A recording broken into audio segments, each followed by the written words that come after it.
거짓에 속은 사람들이라는 제목으로 오늘도 성경구절 요한복음 8장 44절과 관계되어 있는 말씀들을 나누려고 합니다. 디모데후서 3장 13절에 있는 것처럼 악한 사람들, 세상에 있는 사람들은 거짓에 속이기도 하고 속기도 하는 그런 어리석음이 있습니다. 자, 그것이 이유가 뭐냐? 요한복음 8장 44절에 나오죠. 너희는 너희 아비 마귀에게서 났으니 너희 아비의 욕심대로 너희도 행하고자 하느니라. 그는 처음부터 살인한 자요 진리가 그 속에 없으므로 진리에 서지 못하고 거짓을 말할 때마다 제 것으로 말하나니 이는 그가 거짓말쟁이요 거짓의 아비가 되었음이라. 요한복음 8장 44절. 아비의 욕심, 그 욕심대로 행하고자 하다 보니까 거짓의 그 영에 따라서 결국은 거짓말쟁이의 인생을 살아가는 겁니다. 우리가 거짓 인생을 살아가려고 하는 게 이 사단에 의해서 우리 욕심대로 살아간다면 그게 되겠죠. 큰일 납니다. 그래서 우리는 말씀과 또 은혜 가운데서 진리를 향하여 나아가고 하나님의 뜻에 따라 나아가야 될 줄로 믿습니다. 자, 이 사람들이 어떤 존재냐면요. 자기는 안 속는다고 착각하고 있어요. 내가 왜 속아? 다른 사람은 다 속아도 나는 안 속아.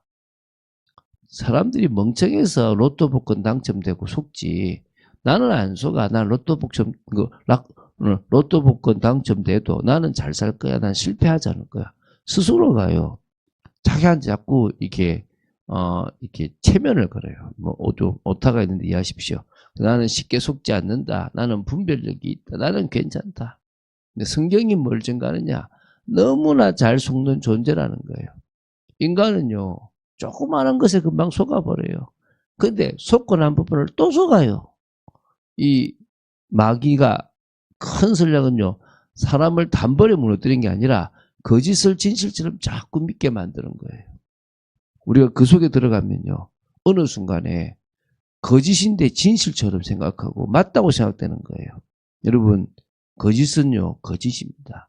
그걸 언제 발견할 수 있느냐? 진리 가운데 있어야 아는 거예요. 진리 가운데 있지 않으면 거짓이 아니라 참인 줄 알고 있는 거예요. 이 마귀는요. 처음부터 지금까지 동일한 방법을 사용합니다. 하나님의 말씀을 의심하게 만들고요. 죄를 가볍게 여기게 만들고요. 인간 중심으로 살게 만듭니다. 결국 하나님을 떠나게 만듭니다. 이 사단 마귀는요. 계속 인간을요. 계속 하나님의 말씀을 의심하게 하고 저 죄 안 커 괜찮아 누구나 그러고 있다. 그리고 인간 중심으로 네가 최고야 너희들이 중심이야. 근데 결국 누가 중심이죠? 마귀예요. 그리고 하나님을 떠나서 영원한 지옥 가운데 빠지게 만드는 거예요. 그래서 디모데후서 3장 13절처럼 악한 사람들은 속이는 자들과 악한 사람들과 속이는 자들은 더욱 악하여져서 속이기도 하고 속기도 한다. 세상은요 거짓이 점점 강해지고 있습니다. 무서운 것은 속이는 자만 있는 것이 아니라 속는 자들이 많다는 겁니다. 그래서 오늘 보게 될 성경 말씀 통해서요. 이 세상이 왜 이렇게 거짓되고 또 악하고 속을 수밖에 없는지 저주와 재앙으로 가득할 수밖에 없는지를 좀 보게 되기를 바랍니다. 자, 그런 부분을 보는 성경 구절인데 첫 번째 창세기 3장 1절 6절입니다. 왜 지금 인간들이 지금 속느냐? 가장 먼저 아담과 하와가 속았다는 거예요. 완전한 복을 받았던 아담과 하와가 속았어요. 에덴 동산은 사실은 인간이 살기에 완벽하고 좋았던 곳이에요. 그러나 마귀가 하와에게 접근해가지고 말씀을 흔들어 버렸잖아요. 하나님의 말씀을. 하나님이 참으로 너에게 말씀하시더냐 먹지 말라고 하시더냐 이렇게 하나님의 말씀을 부정해 버립니다.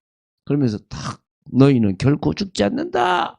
너희가 먹는 날에는 하나님처럼 된다. 안 죽는다고 딱 못 박아버려요. 그러면서요. 어떻게 하느냐. 하나님의 말씀을 믿어야 되는데 마귀의 말을 더 믿게 만들어요. 그러니까 죄가 들어왔잖아요. 그러니까 지금 이 세상의 모든 사람들이 죄에 들어오게 된 거예요. 죽음도 들어왔잖아요. 하나님과의 단절, 육신적 죽음, 영원한 죽음. 하나님과의 관계가 끊어졌다는 거예요. 이게 속는 순간 하나님을 떠나게 되어져 있다는 거예요. 그래서 결국 모든 사람들이 마귀 소속이 되었다는 거예요. 마귀 소속. 그래서 원죄가 가진 특징은 죄 책임과 죄 오염이잖아요. 그걸 모든 사람이 다 가진 거예요. 요한일서 3장 8절에 있듯이 죄를 짓는 자는 모두 마귀에게 속합니다. 마귀가 처음부터 범죄했기 때문에요. 마귀가 만든 세상 속에서 사람들은 운명 사주팔자에 묶여서 저주와 재앙의 인생을 살아갑니다. 그 정도가 아니라 늘 속는 인생이에요.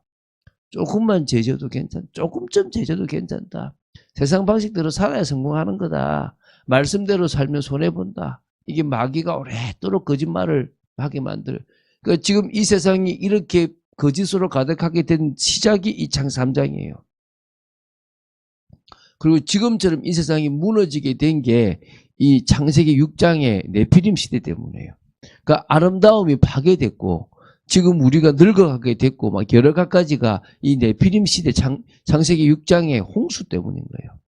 이 6장을 이해해야 또 이 세상의 지금 이 상태를 이해하는 거예요. 원래 만드신 이 세상 그러지 않았다는 거예요. 이 동물이 사람을 이게 약한 걸 잡아먹기 시작한 이 먹이 사슬이 시작된 것도 이 방주, 다시 말해 홍수 때문이에요. 홍수 이후에요. 하나님을 떠나 타락해버렸던 노아 시대 사람들을 봐야 돼요. 결국 어디까지 갑니까? 네피림 시대. 결국 타락해서 인간이 영적인 존재가 육신이 되어져 버린 거예요.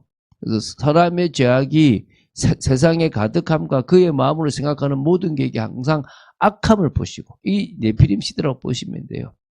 한 사람이 속는 것으로 끝나지 않았습니다. 온 시대가 거짓에 사로잡혔고 죄 문화 타락이 당연해졌습니다. 그리고 결국은 심판받았어요. 그 아름다웠던 그래도 나았던 세상이요 다 무너져 버렸어요.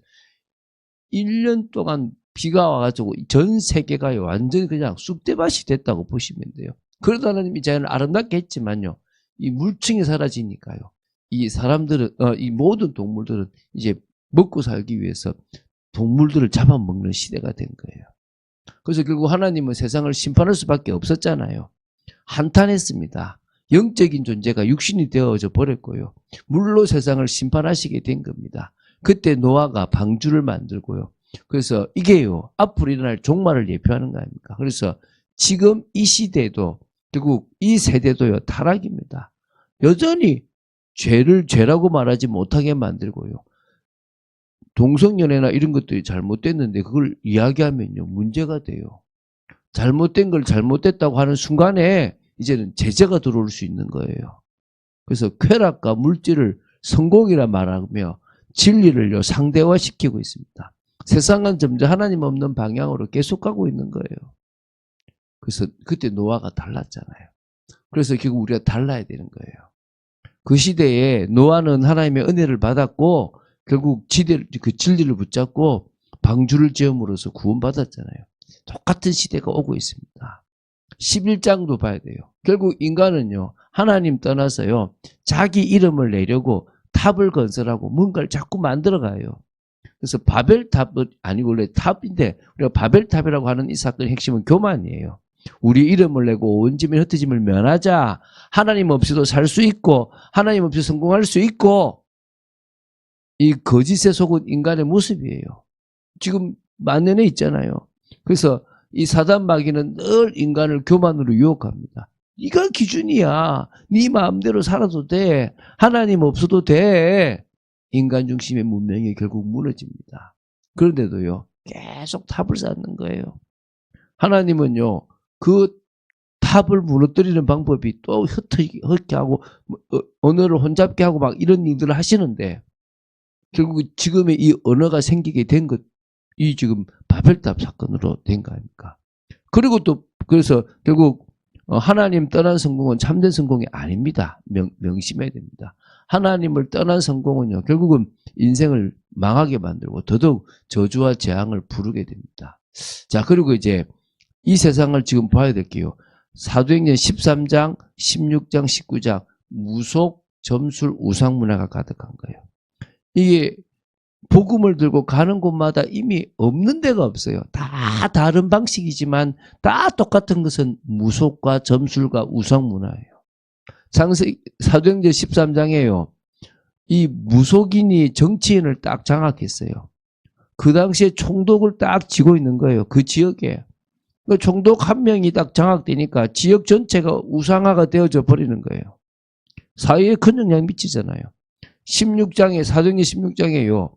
이 빌립보라는 지역에 이 귀신 들린 여종이 있는데 그 사람들을 점쳐요. 인생이 궁금하고 궁금한 일들이 많으면 누굴 찾아갑니까?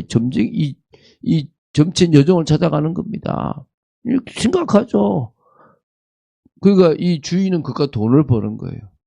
19장에 아예 우상 문화와 마술 문화를 만들어, 이제 문화입니다. 그죠? 이 문화화가 되어진 거예요. 심각한 거죠. 아예 이걸로요, 큰 사업을 하고 완전 전체가 그냥 여기에 열광하고 아데미 신전 속에 빠져가지고 지금 난린 겁니다. 이 답이 없어요. 결론. 우리는 진리의 말씀으로 돌아가야 됩니다. 속고 속이는 이때 우리는 배우고 확신한 일.